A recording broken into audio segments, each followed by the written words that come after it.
మీ business ను develop చేసుకోవాలి అనుకుంటున్నారా? మీ పరపతిని పెంచుకోవాలి అనుకుంటున్నారా? అయితే ఓకే టీవీ ద్వారా L band, aston band ad, scrolling ad, ad with voice overs, logo bug, video ads ద్వారా మీ యాడ్స్ ను పబ్లిష్ చేసుకోండి. సంప్రదించవలసిన ఫోన్ నెంబర్ 8520917933. మీరు వెళ్తా ఉన్నారు, సంతోషం, వెళ్ళండి. వెళ్ళేటప్పుడు మార్గ మధ్యంలో రంగనాయక సాగర్ రిజర్వాయరు, మల్లన్న సాగర్ రిజర్వాయరు, గలగలా బారుతున్న కూడవెల్లి వాగు, ఫిబ్రవరి నెలలో కాళేశ్వరం నీళ్లతో ఈ రోజు కూడా కూడవెల్లి వాగు గలగల వారుతుంది. పక్కనే ఉన్న పచ్చటి పంట పొలాలు కూడా చూసి వెళ్ళండి. కాళేశ్వరం ఫలితాల రైతులను అడగండి. మీరు వెళ్తేటప్పుడు దుబ్బాకలో, సిద్దిపేటలో, బెజ్జంకిలో, కరీంనగర్లో, గజ్వేల్లో కాళేశ్వరం ఫలితాలు అందుకున్న రైతులను అడగండి. ఎలా మాకు మేలు జరిగిందో ఆ రైతులు కూడా చెప్తారు.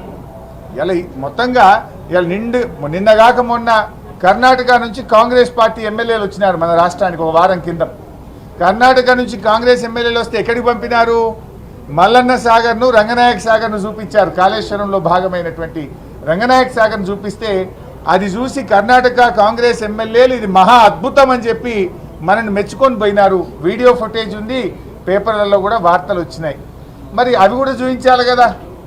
కేవలం ఒక మేడిగడ్డ దగ్గర జరిగిన దాన్ని పట్టుకొని మీరు కోడిగుడ్డు మీద ఈకలు బీకి రాజకీయంగా ఏదో 4 ఎంపీ సీట్లు రావాలనో, రాజకీయంగా లబ్ధి పొందాలనో, మా మీద బురద జల్లాలని చెప్పి ఒక ప్రయత్నం మీరు చేస్తూ ఉన్నారు. అసలు మీ ప్రభుత్వం ఫెయిల్ చేసినారు. ఆనాడు తమ్మిడిహట్టి దగ్గర మీరు ప్రాజెక్టు ప్రతిపాదిస్తే అది చాప్రాల్ వైల్డ్ లైఫ్లో శాంక్చురీలో ఇరుక్కపోయింది. 2007లో మీరు ఆనాడు ప్రాణహిత చెవెళ్లకు ఆలోచన చేసి జీవోలు ఇస్తే 2014 దాకా మీరు అధికారంలో ఉన్నారు. 7 ఏళ్ళు మీరు అధికారంలో ఉండి ఎందుకు మీరు అనుమతులు తేలేదు?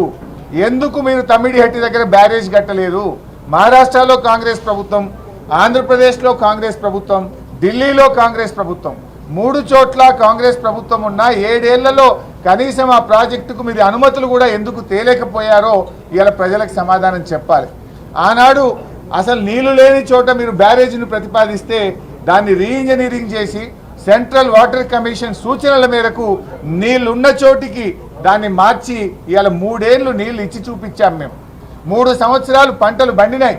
ఇవాళ ఎస్ఆర్ఎస్పి స్టేజ్ 2లో బారినాయి కాళేశ్వరం నీళ్లు, ఎస్ఆర్ఎస్పిలో బారినాయి కాళేశ్వరం నీళ్లు, ఉమ్మడి మెదక్ జిల్లాలో బారినాయి కాళేశ్వరం నీళ్లు, కరీంనగర్ జిల్లాలో బారినాయి కాళేశ్వరం నీళ్లు, ఎస్ఆర్ఎస్పి రివర్స్ పంపింగ్ చేసి శ్రీరామ్ సాగర్ ప్రాజెక్టుకు చేరినాయి కాళేశ్వరం నీళ్లు. దాని ద్వారా కోట్లాది రూపాయల పంట బండింది, 3 కోట్ల మెట్రిక్ టన్నుల వడ్లు బండినాయి. నిజాలు చెప్పకుండా కేవలం ఒక సంఘటనను తీసుకొని మీరు బురద జల్లే ప్రయత్నం చేస్తుండ్రు. మీరు ఇప్పటికే 5 మంత్రులు పోయినారు, విజిలెన్స్ టీం పోయింది. దానికి ఎక్కడ తప్పు జరిగిందో తప్పకుండా గుర్తించండి, చర్యలు తీసుకోండి, వెంటనే బ్యారేజ్ను పునరుద్ధరించే పని చేయండి. ఇవాళ కూడా నీళ్లు తీసుకోవడానికి అవకాశం ఉన్నా నీళ్లు తీసుకోకుండా, రైతులకు నీళ్లు ఇవ్వకుండా కేవలం గత ప్రభుత్వం మీద బురద జల్లాలనే ఒక దురుద్దేశంతో మీరు ఇలా ప్రాజెక్టును రెక్టిఫై చేయకుండా, రిస్టోర్ చేయకుండా కాలయాపన చేస్తూ ఉన్నారు. మళ్ళీ జూన్ జూలైలో వర్షాలు వస్తాయి. మీరు త్వరితగతిన నిర్ణయం తీసుకొని ఆ బ్యారేజ్ను రెక్టిఫై చేసే ప్రయత్నం చేయండి. ఇప్పుడు కాళేశ్వరం అంటే ఒక మేడిగడ్డ బ్యారేజే కాదు కదా. కాళేశ్వరంలో అనేక రిజర్వాయర్లు ఉన్నాయి. కాళేశ్వరంలో భాగంగా మల్లన్న సాగర్, కొండపోచమ్మ సాగర్, రంగనాయక సాగర్, అన్నపూర్ణ రిజర్వాయర్, మిడ్మానేర్ రిజర్వాయర్ ఇవన్నీ కూడా ఉన్నాయి కదా. అద్భుతంగా అవి నిర్మించి ఇలా రైతులకు నీళ్ళు ఇస్తూ ఉన్నాయి, ఫలితాలు అందిస్తూ ఉన్నాయి. కానీ మీరు ఒకే ఒక మేడిగడ్డకు తీసుకువెళ్ళి ఒక చిన్న సంఘటనను భూతద్దంలో పెడుతున్నారు. ఎస్, దాని మీద ఎంక్వైరీ చేయండి, మేము వద్దంటలేం. దాని కఠినమైన చర్యలు తీసుకోండి, వద్దంటలేం. కానీ వెంటనే రెక్టిఫై చేయండి. Not at the cost of farmers. రైతుల్ని ఇబ్బంది పెట్టే ప్రయత్నం చేయొద్దు. రేపు మళ్ళీ వానకాలానికి రైతులకు పంటకు నీళ్ళు తీసుకోవద్దా? మనం ఇప్పుడు యాసంగి పంటకు కూడా రైతులకు నీళ్ళు ఇవ్వద్దా? కానీ మీరేంటంటే రైతుల్ని ఇబ్బంది పెడుతున్నారు. రాజకీయాల కోసం రైతులకు నీళ్ళు ఇవ్వకుండా చేసే ప్రయత్నం చేస్తున్నారు. గతంలో కాంగ్రెస్ ప్రభుత్వం అధికారంలో ఉన్నప్పుడు పంజగుట్ట ఫ్లైఓవర్ కడుతుండగానే, నిర్మాణంలో ఉండగా పంజగుట్ట ఫ్లైఓవర్ కూలిపోయి 20 మంది చచ్చిపోయింది ఆ రోజు. ఇగో ఇది ఫోటో. ఇది మరి ఆనాటి ప్రభుత్వంలో కూడా ఫ్లైఓవర్లు కూలిపోయినాయి కదా. గతంలో పుట్టంగండి రిజర్వాయర్, ఆనాటి ముఖ్యమంత్రి గారు పుట్టంగండి రిజర్వాయర్ను ప్రారంభిస్తే సాయంత్రానికి నీళ్లు బయటకు పోతే వెంటనే బంద్ చేసినారు కదా. దురదృష్టవశాత్తు కొన్ని సంఘటనలు జరుగుతాయి.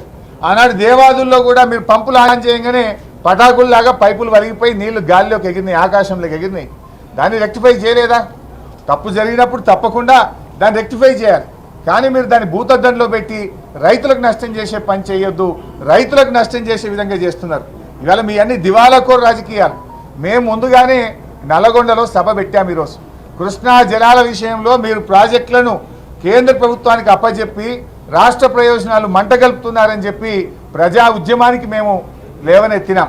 దాంతో మీరు కళ్ళు తెరిచి అప్పటిదాకా నిద్రపోయిన మొద్దు నిద్రలో ఉన్నారు. ఈ కాంగ్రెస్ పార్టీని ప్రజా ఉద్యమంతో మేము తట్టి లేపితే నిన్న మీరు అసెంబ్లీలో తీర్మానం చేసి ప్రాజెక్టులు అప్పచెప్పమని అప్పుడు నిద్ర లేచిండ్రు. మీరు నిన్న లేచిండ్రు. అయితే ఇవాళ మా సభ ఉందని తెలిసే కావాలని మీరు పోటీ కార్యక్రమాన్ని ఏర్పాటు చేసినారు. ఈ ప్రజలు గమనిస్తూ ఉన్నారు. ఇవాళ మీ పర్యటన ఇది కొత్తది కాదు. ఆల్రెడీ 5 మంత్రులు పోయి వచ్చిండ్రు. నల్లగొండలో మీరు ఎక్కడ ఎక్స్పోజ్ అవుతారో అనో, మీరు చేసిన తప్పు ప్రజల ముందు మీ పరువు ఎక్కడ పోతుందనో, మీ తప్పిదాన్ని కప్పిపుచ్చుకోవడానికి పోటీ కార్యక్రమాన్ని పెట్టుతున్నటువంటి కాంగ్రెస్ నీతిని ఇవాళ రాష్ట్ర ప్రజలు గమనిస్తూ ఉన్నారు. Thank you.